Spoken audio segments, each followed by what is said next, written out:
നമസ്കാരം. ഈ മണിക്കൂറിൽ പുതിയതും ചില നിർണായകവുമായ വാർത്തകളാണ് പുറത്തു വരുന്നത്. നോക്കാം പ്രൈം ടൈം അപ്ഡേറ്റ്സ്. ആദ്യം തലക്കെട്ടുകളിലേക്ക്.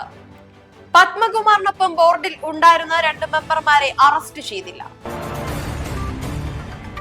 സാഹിത്യ അക്കാദമി അവാർഡ് പ്രഖ്യാപനം കേന്ദ്രം തടഞ്ഞു. അക്കാദമി അംഗങ്ങൾക്കിടയിൽ കടുത്ത അതൃപ്തി. വാനിടിച്ച് വിദ്യാർത്ഥികളായ സഹോദരങ്ങൾക്ക് ഗുരുതര പരിക്ക്. അപകടം പരീക്ഷയ്ക്ക് പോകുമ്പോൾ. ഭാഗ്യലക്ഷ്മിക്ക് നേരെ ഭീഷണി, പിന്നിൽ സൈബർ കൊട്ടേഷൻ.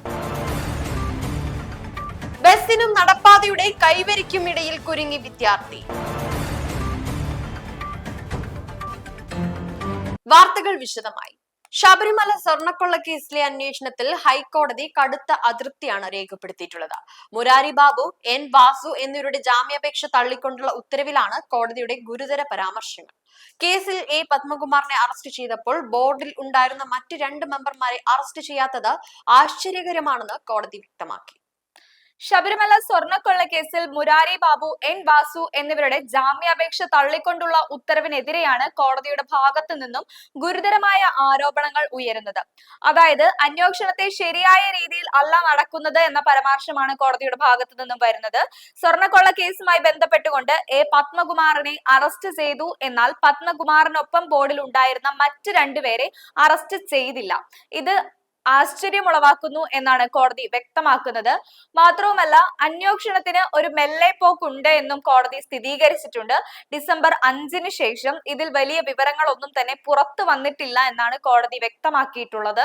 അതുകൊണ്ട് തന്നെ കുറ്റവാളികളായ എല്ലാവരെയും നിയമത്തിന് മുൻപിൽ എത്തിക്കണം എന്ന ആവശ്യം ഇപ്പോൾ കോടതി ഉന്നയിച്ചിരിക്കുകയാണ്.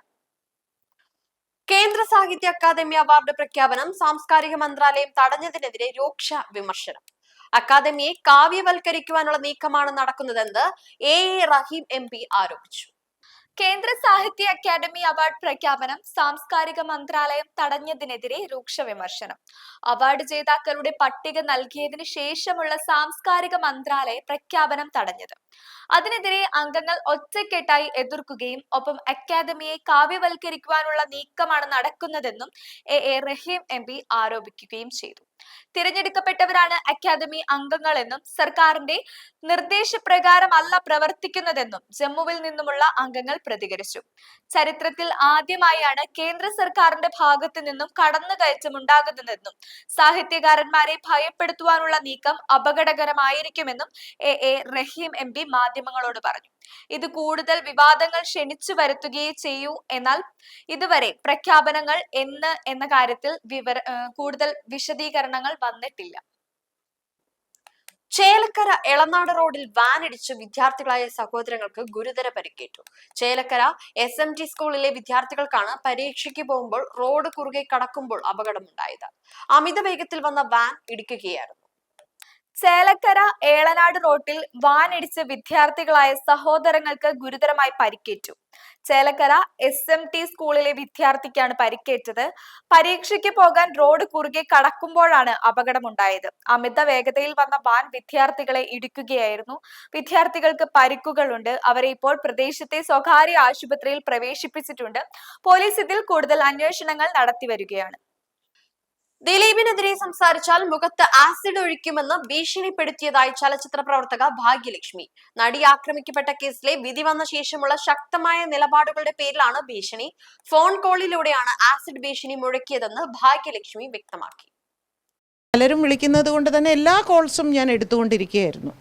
അങ്ങനെ ഒരു കോൾ വന്നപ്പോൾ ഞാൻ പെട്ടെന്ന് എടുത്ത ഉടനെ കേട്ടാൽ അറയ്ക്കുന്ന രീതിയിൽ പച്ചത്തെറിയാണ് വിളിച്ചു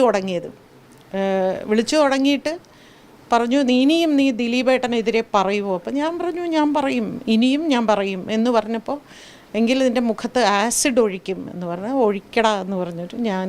നടിയെ ആക്രമിച്ച കേസിൽ ആദ്യം മുതൽ തന്നെ നടിയെ പിന്തുണയ്ക്കുന്ന ശക്തമായ പ്രതിനിധിയാണ് നടി ഭാഗ്യലക്ഷ്മി. നടി ഭാഗ്യലക്ഷ്മി ദിലീപിനെതിരെ പലതവണ രംഗത്തെത്തിയിട്ടുണ്ട്. അതിനെതിരെയാണ് ഇപ്പോൾ രൂക്ഷമായ വിമർശനങ്ങളും സൈബർ അറ്റാക്കും നേരിടേണ്ടി വരുന്നതെന്നും നടി മാധ്യമങ്ങളോട് പറഞ്ഞു.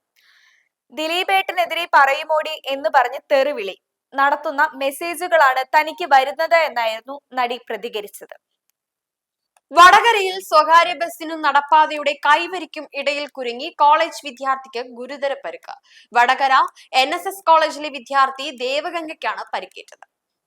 വടകരയിൽ സ്വകാര്യ ബസിനും നടപ്പാതയുടെ കൈവരിക്കും ഇടയിൽ കുടുങ്ങി കോളേജ് വിദ്യാർത്ഥിക്ക് ഗുരുതരമായ പരിക്ക്. വടകര NSS കോളേജിലെ വിദ്യാർത്ഥി ദേവാംഗയ്ക്കാണ് പരിക്കേറ്റത്. ബസിൽ നിന്നും ഇറങ്ങി കുട്ടി നടന്നു പോകുന്നതിനിടയിലാണ് അപകടമുണ്ടായത്. നാദാപുരം വടകര റൂട്ടിൽ സർവീസ് നടത്തുന്ന ആഷ്മിക ബസ്സാണ് അപകടം ഉണ്ടാക്കിയത്. ഗുരുതരമായ പരിക്കേറ്റ വിദ്യാർത്ഥി ഇപ്പോൾ കോഴിക്കോടുള്ള സ്വകാര്യ ആശുപത്രിയിൽ ചികിത്സയിലാണ്. ഇന്നത്തെ പ്രൈം ടൈം അപ്ഡേറ്റ്സ് കഴിഞ്ഞു. ഇന്ന് നടന്ന സംഭവങ്ങളെല്ലാം തന്നെ സമഗ്രമായ വാർത്തകളായി അറിയാൻ ന്യൂസ് 360ക്ക് വേണ്ടി കാത്തിരിക്കാം.